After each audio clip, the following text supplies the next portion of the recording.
Hello, dear listeners. Welcome to the ECM Podast. I'm Caroline Fontagneux, and I'm very happy to host this series that will take you behind the scenes of new music on ECM Records. In this new episode, I had the privilege to sit and chat with Norma Winstone to celebrate her new album with Kid Downs, Outpost of Dreams, produced by Manfred Eicher. Norma talks about her incredible career, her history with ECM, and the collaboration with Kid Downs. Norma Winstone, hi. Hi. I want to start with the start. Have you always known that you wanted to be a musician? Yes. Always? Yeah, I think so. I mean, from very, very young, I used to sing all the time. I was always obsessed with learning songs. And of course, at the time, all we had was the radio. Mm-hmm. I think my parents didn't have any record playing equipment. Nobody had any recording equipment in those days. I mean, I'm that old. Nobody had recording equipment in their house. Right. So everything I heard was the radio. And there were lots of the Great American Songbook, you know. And of course, Frank Sinatra was the favourite. He was the absolute god. It was your favourite? It was the favourite? Well, he was my favourite. He was my parents' favourite and got passed on to me. And but he still is. I still think he's the greatest singer of the popular song I've ever heard, really. I know he's not a jazz singer, but I mean, I didn't even know about jazz. It was just all music to me, and I liked classical music too, that I heard on the radio. Yeah. But of course, I had no idea how you'd ever start to be a singer. I learnt piano when I was 8. Did that for about 18 months, I think, and then we moved, so I stopped the lessons. But I did actually get a scholarship, encouraged by my teacher at school. She said she would coach me if I wanted to apply for this, and she did, and I got in. I used to go on Saturdays, but just for piano lessons, musicianship lessons, and I could have taken singing as a second study, but I didn't, because I knew in those days the only singing lessons you'd ever get really were classical, and as much as I liked classical singers, I knew that wasn't for me really. Eventually I did find somebody locally that was a saxophone player, I think, who gave singing lessons, and so he taught me about breathing. Mm-hmm. Really, they're the only lessons I had, were just breathing, and the rest and singing long notes, like you hear musicians, instrumentalists do when they're warming up. Exactly. Just that kind of thing. So it was all about breathing, which is obviously the most important thing. So you were taught to use your voice as an instrument from the beginning? Well, no, not really. I mean, I wanted to sing songs, the standard songs that I'd heard Ella Fitzgerald and Carmen McRae sing, Sinatra, of course. And it was when I heard Miles Davis' Kind of Blue. I mean, everybody quotes that album as a seminal piece of work, that they were influenced by. But I think, apart from loving the music and loving the way Miles played, Bill Evans was on it, and he played a very different kind of jazz piano. It was more European to my ears, like Debussy and Ravel type chords. But I just felt that it would be wonderful if a voice could be involved in a music like that, and I had no idea how, but I thought it would be great if the singer didn't just come on and sing the song and then go back and then everybody else does what I thought at the time, probably wrongly, was the interesting stuff, the improvising, and the singer sings the song again. I had no plan. I mean, I didn't know what would happen, but of course I'd started to sit in different places, pubs, where they had trios. In London. There were lots of pubs that had jazz trios. Well, sort of jazz trios, and I used to ask if I could sit in. And eventually I met more and more people. I met John Taylor in such a situation. He came and asked if he could sit in, and then said, if you need a piano player, here's my number. But then I wasn't doing any improvising without words, you know. I was just playing around with the melodies and the words. Yeah. It was only really later when I joined the New Jazz Orchestra, and Michael Garrick was on piano, and he had written some songs, and he'd written the words as well. And he said, would you like to see if you could sing them? So I did. I learnt them, and I went to one of his gigs and sat in and sang one of his songs. And I went to sit down, and he said, no, stay on, join the next piece. I had no idea what the next piece was, but I think it was probably a one-chord thing in 10/8 or something. It was wrote in what seemed odd time signatures at the time. And so I just took a wordless solo. And at the end of the evening, he asked if I would join the group.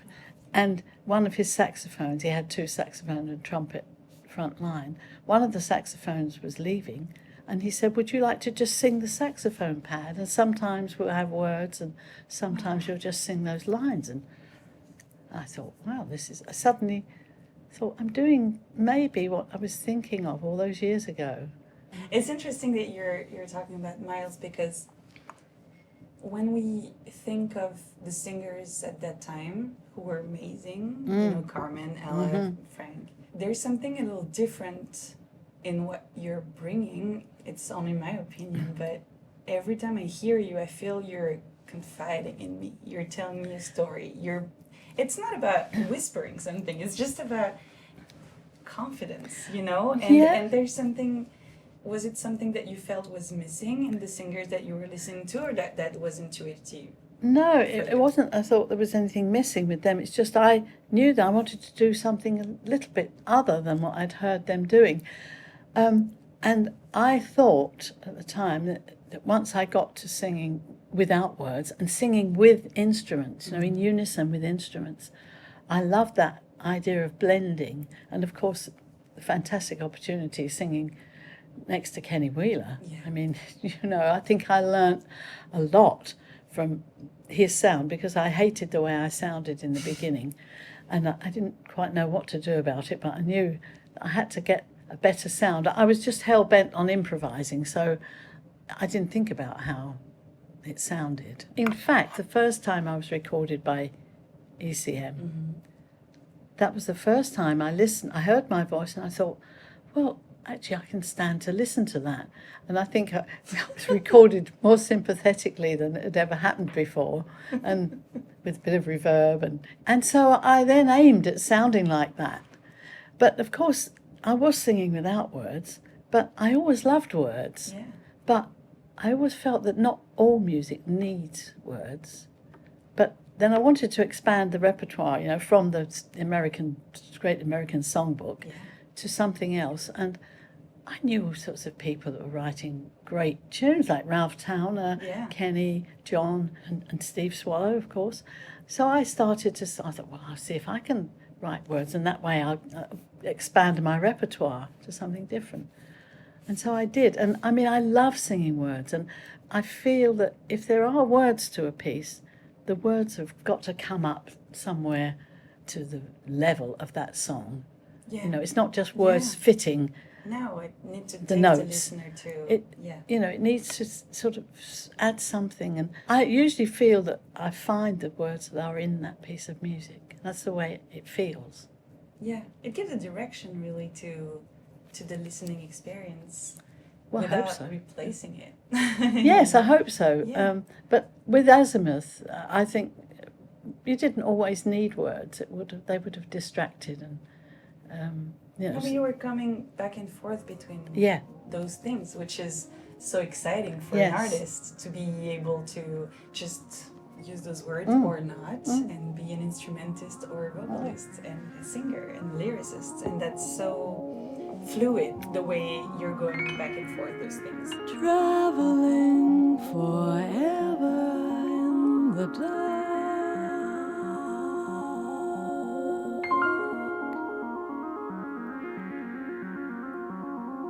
Darkness into blackness.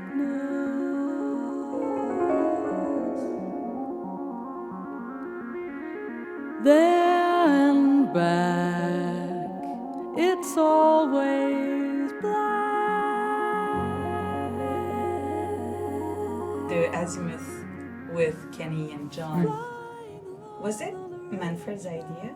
Well, it was. I always credit Manfred with a bit, and it's true because I'd made this album called Edge of Time, and there was a sort of vague interest by Decca in a bit of jazz, and I think I won a poll, some Melody Maker poll, same year as Mike Gibbs won as well. Anyway, so I think they thought, well, we'd better give her a recording, and I'd already done some recordings for an offshoot of Decca with Michael Garrick.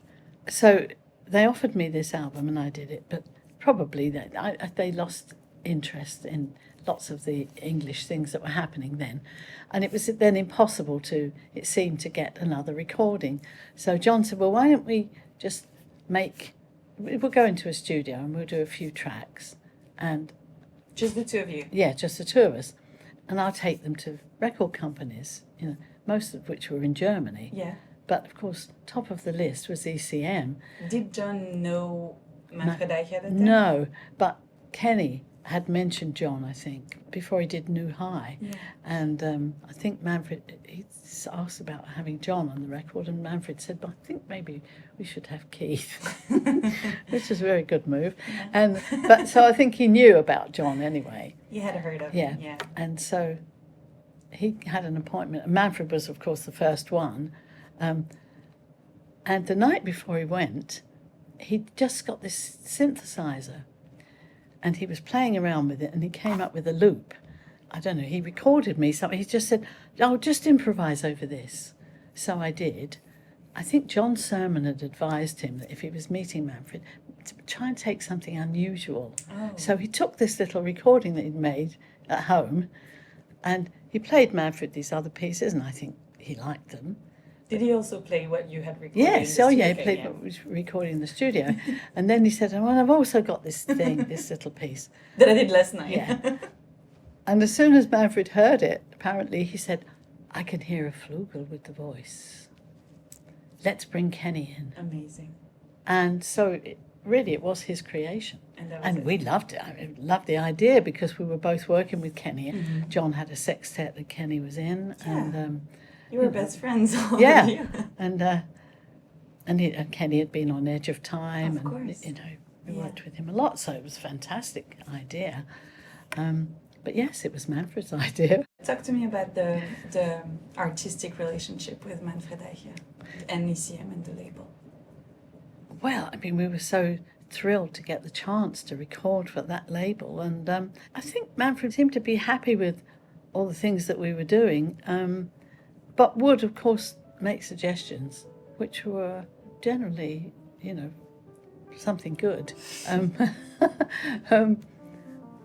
don't know, I just feel very lucky to have landed there, because when you think about it, Manfred had a vision. Yeah. I mean, really single-handedly, he stuck to this vision and just recorded what he liked, which was amazing and so unusual. As the senses awaken and thoughts that were only in her dreams rise slowly before her, there's something we need to ask of you. Now she breathes in the morning and wonders at how the colors flow, such wild swathes of color. She tries with a will to paint them all. I wish we had 7 hours to talk about the whole Azimuth adventure and everything, but I want to jump into this album that's coming out with Kid Downs. 50 years later, almost, still working with Manfred Eicher, still releasing incredible music on ECM, and the relationship between a vocalist and a pianist is always very special. And John Taylor was a very important person in your career and your life. How did you meet Kit? Well, he's in England, and of course, and I think I had a little gig came up in Chelsea somewhere, Pheasantry, I think, and the girl, Nikki Isles, who I'd asked to do it, because I was working with a group that she'd got called the Printmakers, and we were just using that rhythm section for this gig, and she couldn't make it, so and I'd heard Kit, and I knew of him, and I just thought, well, I'll give him a try. So I asked him. Did you know he was on ECM already? No, he wasn't then. He was not then? No, not then. And he came and he just played. It was just fantastic what he played. Oh, and after that, somebody asked us to do, Tim Garland asked us to do a television thing. He said, oh, maybe you and Kit and me, himself. And so we did. And then Kit just said, well, I'd love to make a duo album with you, which I was really shocked. I thought, well, this young man, this young person, brilliant pianist. I mean, I just wouldn't have assumed that he'd want to make a recording with me. But he said he'd love to do that. And by that time, he'd done some recordings for ECM. Yeah. And I don't know, anyway, it eventually happened. Yeah. And this album, Outpost of Dreams, by the way, you always come up with the best titles. That was actually my title too. As I was talking to Manfred, and he said, oh, we'll have to think of what to call it. I said, well, I had thought maybe Outpost of Dreams. Yes, that's good. It's so special. I mean, I love all your titles. You're an amazing writer. So that's the title of the album. It's not the title of a track. It's the last line of a tune of Kit's called The Step. S-T-E-P-P-E, like Russian steps. Which he said was inspired by a book he was reading. And I didn't read the book, but I listened to his music, and I had this in mind of this kind of, not wasteland, but, just big area. And I started to write words with this feeling, and suddenly at the end, here in this outpost, this Outpost of Dreams, I don't know where it came from. I really don't. It's great. Maybe I read it somewhere once. I don't know, but or you have good experience.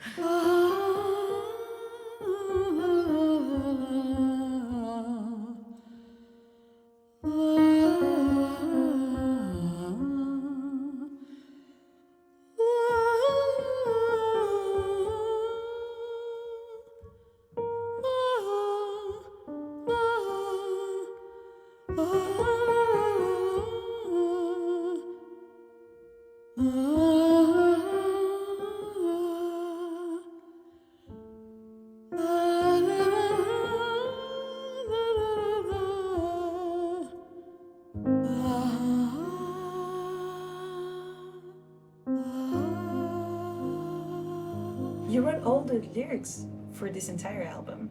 Except Black is the Colour. Oh, right. That's it. What is the process of creation for you to write? Like, you listen to the music over and over, and then things come to you?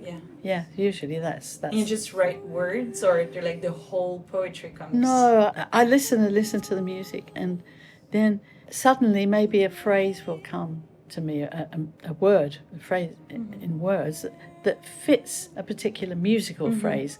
And I think, oh, those words sound really good with that. So you build little phrase. And sometimes I don't know what the thing's going to be about. In a way, I like it when you don't know exactly what it's about. It's a bit like music without words, that it can be more than one meaning, perhaps. Yeah. I don't know. I mean, it's only that people have asked me about writing words that I've had to think about the process. Yeah. But I just sit there with a piece of blank paper and have a recording of whatever I'm writing words to. I have to be inspired. There have been times I've written words for music that I wasn't particularly inspired, but it's something they wanted to sing. You could feel a little forced sometimes? Well, not forced, but it's harder to do that than to write words for something that you love. Yeah. It started off, I can't remember the first, but Cafe, Gismonti's tune, and Celeste, Ralph Towner's, they were a kind of a start, really, and it was only just to expand the repertoire. And And sometimes the titles inspire you. Yes. Yeah, I like a title, even if you change it. Yeah. Because sometimes, because of publishing, one has to change the title. You know, like words I wrote for the Peacocks, Jimmy Rolls. We had to change it to A Timeless Place because Jimmy wanted those words, but he said somebody's already written some. Then he'd spoken to Johnny Mercer's lawyer, who said, "Oh, what you have to do is change the title and re-register it." And so, as A Timeless Place, it's been recorded by quite a few people, but never for ECM. I'd thought of recording it for ECM with Kit, but somehow, I don't know, we didn't get round to it. For this album, there's music from Ralph Donner, from Steve Swallow, from Carla Bley, from John Taylor, and some music that Kit composed. Are you composing at all together? No, I don't compose, but I just add words. You know, I'm inspired by compositions. Yeah. But I mean, with the Kit, he'd already written that tune called "The Step." Before there was really any thought of us recording, and he sent it to me, and I loved it, and the words came quite easily for that one. But then he said, "I've got this piece, and it's really a piano piece I wrote for a classical pianist called Nocturne. I'll find parts where you could sing." So he marked off parts on the music where he thought I could sing and add words, which I did. And I don't know really how successful that was, but we did it. And we've played it on some gigs, and it seems to go well. But, I mean, the thing is with Kit, he's very experimental, and he improvises a lot. Yeah. And I like that. It's a challenge sometimes, but I do like it. Yeah. I like to not always to know exactly what I'm going to do. Distant songs that haunt the evening, place her somewhere in the night, far beyond the broken promises. There in the flickering fire she stands, voices whisper. Norma Winstone about her new album with Kit Downs, Outpost of Dreams. Thank you for joining, choosing, and listening to our ECM podcast. I'm Caroline Fontagneux, and I look forward to sharing more music with you in the next episode.